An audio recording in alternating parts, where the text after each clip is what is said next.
Laisse tomber, petit manuel de survie en milieu grabataire, de Nick Gardel, aux éditions du Caïman. Prologue. Bon, dans l'absolu, tout le monde s'en fout. Les gens vivent au ras du sol et plus personne ne lève le nez. Alors pensez donc, un type insignifiant en équilibre précaire sur une balustrade, ça peut mettre un certain temps à se remarquer. Surtout au 3e étage d'un immeuble au fin fond d'une impasse.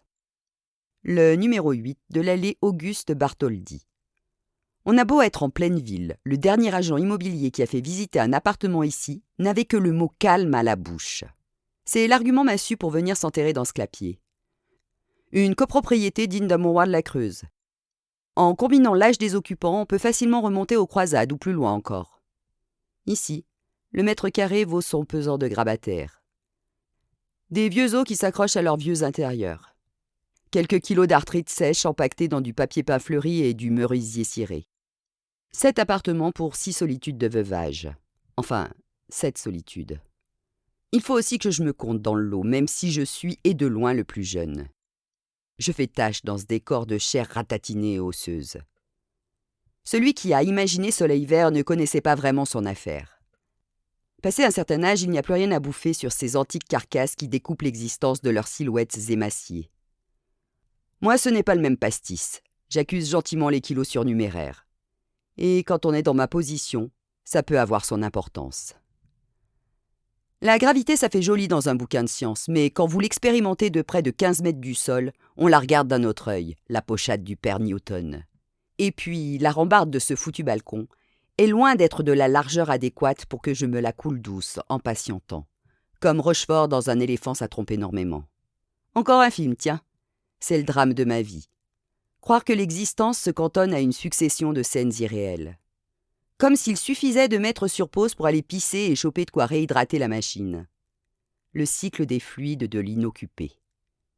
Mais là, au moment de tenter de pulvériser le record départemental de base jump sans élastique, j'ai une pensée chagrine pour ma collection d'adipocytes abdominaux. J'ai beau chercher, je ne trouve pas de scène esthétique de crash test sur béton dans ma mémoire cinématographique. Contrairement à la phrase d'accroche de Kassovitz au cinéma, l'important n'est justement pas l'atterrissage, c'est bien la chute. Une chute, c'est graphique, ça se décline. C'est un temps incertain que l'on peut étirer à l'infini pour que le héros ait l'occasion de vous raconter l'histoire. Comme dans Le Grand Saut des frères Cohen. Seulement, je ne me sens pas l'âme d'un héros et je ne suis pas sûre d'apprécier la purée cervicale et la poignée de fractures qui viendront apposer une touche colorée à la scène finale. L'ironie, c'est que, d'habitude, je ne trimballe pas ma bidoche au-delà du rez-de-chaussée. Sur mon propre balcon, je ne serais pas à vous débiter mes âneries la peur au ventre. Une grosse foulure, une vague blessure d'amour-propre en me rendant compte que mes 20 ans se sont fait la malle avec ma condition physique et ce serait marre.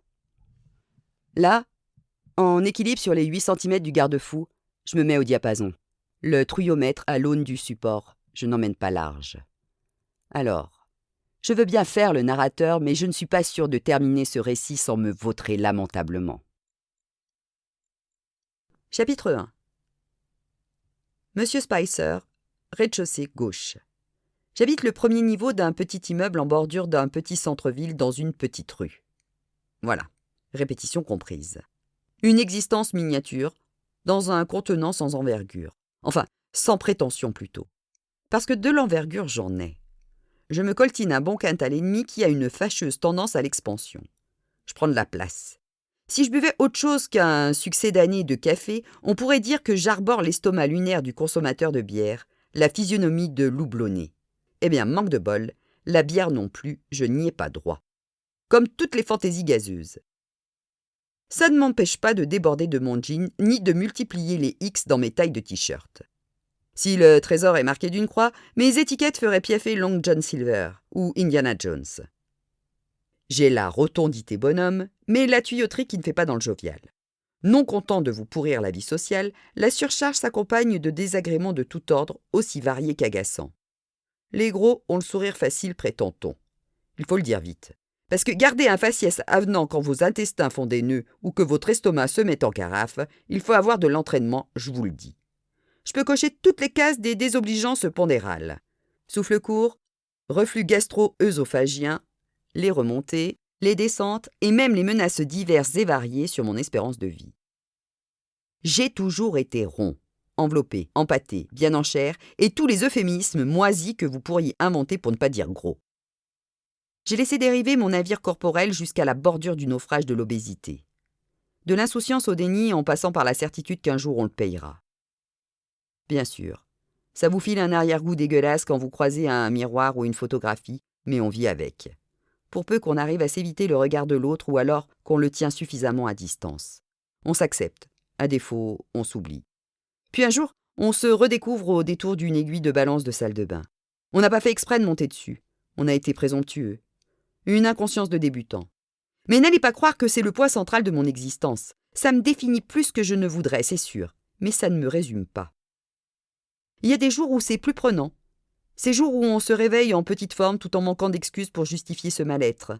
Essoufflé, engoncé, à l'étroit dans sa propre carcasse. Peut-être aussi quand le diagnostic du médecin vous rappelle à la lucidité. Chez moi, ça se traduit par une mise en vrac de tout le système digestif, avec une série d'interdictions pas piquer des vers. Le café a été la première victime. Ça fait presque 20 ans que je me rince à la chicorée.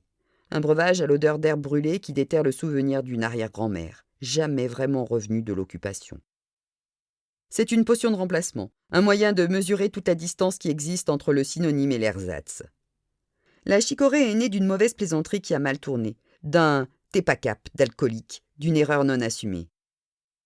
Parfois, de tels accidents donnent naissance aux bêtises de Cambrai ou à la tarte des sœurs Tatin. Dans le cas présent, on a droit à une décoction qui tente de copier la forme et oublie avec constance le fond. Vous avez le loisir de déclencher les embargos que vous voudrez. Le Kenya peut bien déclencher la guerre au Brésil. La Colombie être ravagée par les flammes ou dévorée par un mildiou mutant. Je m'en fous désormais. Tous les jours, je me fais mon pichet fumant d'une lavasse innommable et noirâtre, et je le sirote de l'aube au crépuscule. C'est ma croix. Je fais salement une boisson infecte, comme Belmondo dans Le voleur de Louis Malle, quand il dit « Je fais un sale métier, mais j'ai une excuse, je le fais salement. » Mes amis sont prévenus. Chez moi, ça sent la luzerne recuite et le trèfle torréfié. On n'y débarque pas un matin riant avec un sourire au beurre pour apporter des croissants. Bon moment ou pas. J'ai peut-être des habitudes gustatives répréhensibles, mais il me reste de la décence. On ne trempe rien dans la chicorée. Ce lavement se boit brut, sans fioriture, ni lait, ni crème, ni sucre. On n'entraîne aucune denrée dans le naufrage. Ce serait de la cruauté gastronomique. Même les barbares ont leurs limites. La chicorée est une boisson de cow-boy solitaire. Notez qu'il est rare que je partage mes collations matinales avec qui que ce soit. Je n'ai pas particulièrement une vie sociale trépidante. Mon activité ne m'aide pas vraiment à échanger avec le reste de mes contemporains. N'allez pas imaginer une quelconque misanthropie. Mes relations sont limitées par défaut. Selon toute statistique, à mon âge, on a forcément moins d'amis. Les vicissitudes de l'existence et l'âpre habitude qu'ont les gens à mourir ont plutôt tendance à faire le vide autour de vous quand vous multipliez les tours de compteur.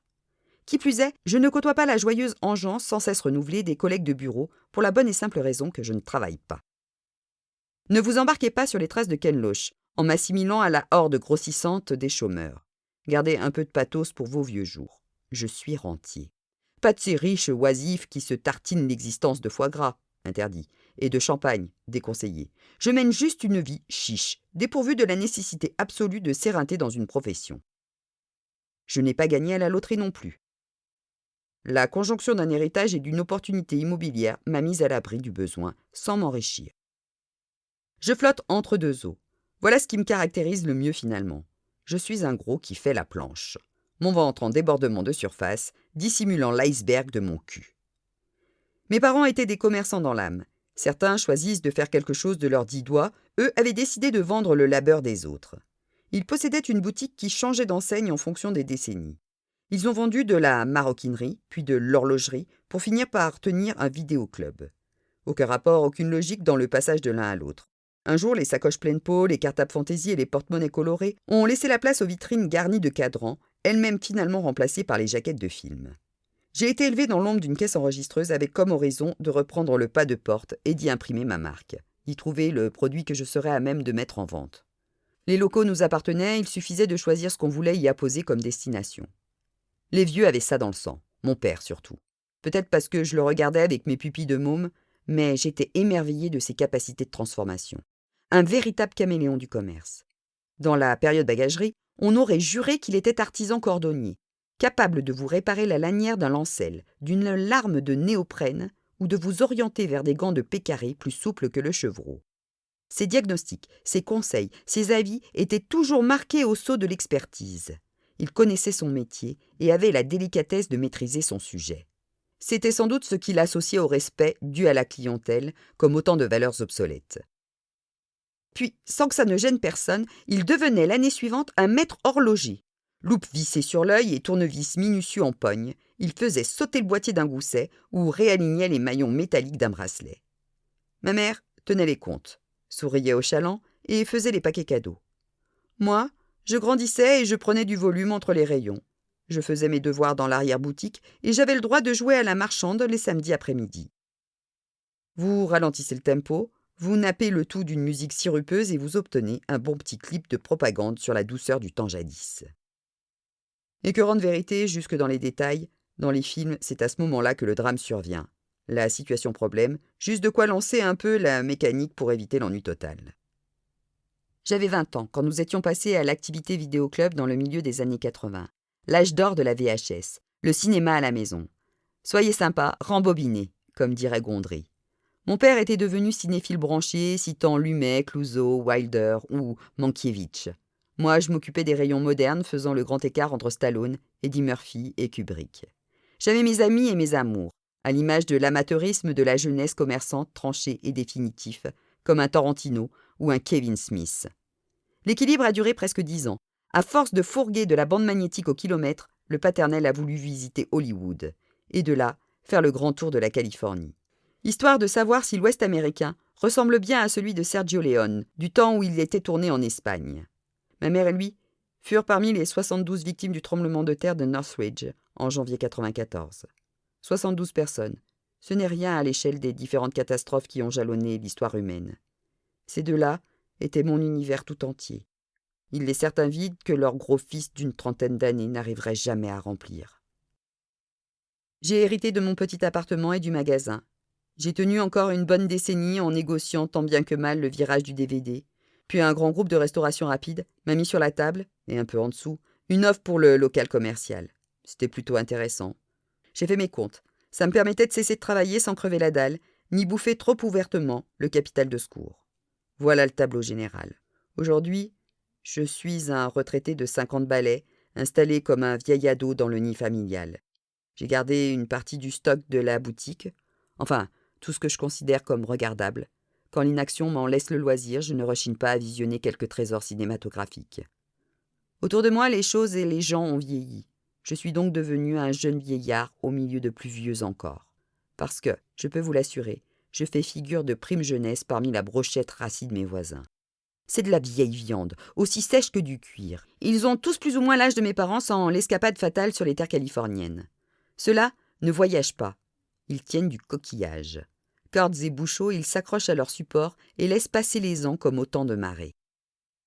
Vivre au milieu de ces témoins muets du passé n'aide pas à la trépidation, mais cela n'a pas que des défauts. Bien sûr, le calme ressemble toujours un peu à la mort. Aucun pied d'enfant ne vient courir au-dessus de ma tête. Le niveau musical du poste de radio d'en face est parfois un peu fort, mais dans des plages horaires raisonnables. Et d'ici à ce que l'un d'eux se mette à beugler sur le parking ivre-mort. Il faut aussi composer avec les manies de ces êtres pétris d'habitude. Le premier étant bien évidemment de me considérer comme le concierge. Même si je suis le propriétaire d'un des appartements du rez-de-chaussée et qu'ils le savent tous, ils font semblant de ne pas s'en apercevoir. C'est comme ça qu'ils viennent frapper à ma porte quand l'eau n'est pas assez chaude ou quand une ampoule manque sur le palier du deuxième. Ça doit faire partie de leur petit plaisir. Qui suis-je pour gâcher ça? Alors je soupire un peu plus ouvertement qu'il ne faudrait, mais je me coltine quand même l'escalier, et je vais percher ma graisse sur un tabouret pour changer le globe. Je suis finalement leur seul point commun, outre le fait d'avoir la même adresse sur les petits autocollants du WWF. Même s'ils ont tous leurs particularités et leurs bizarreries, ils s'entendent unanimement pour m'associer au mur, comme une dépendance qu'il n'est pas nécessaire d'entretenir. Parce que le jeu s'arrête devant le pragmatisme, l'analogie n'a plus cours au moment des étrennes. Il ne faut pas déconner.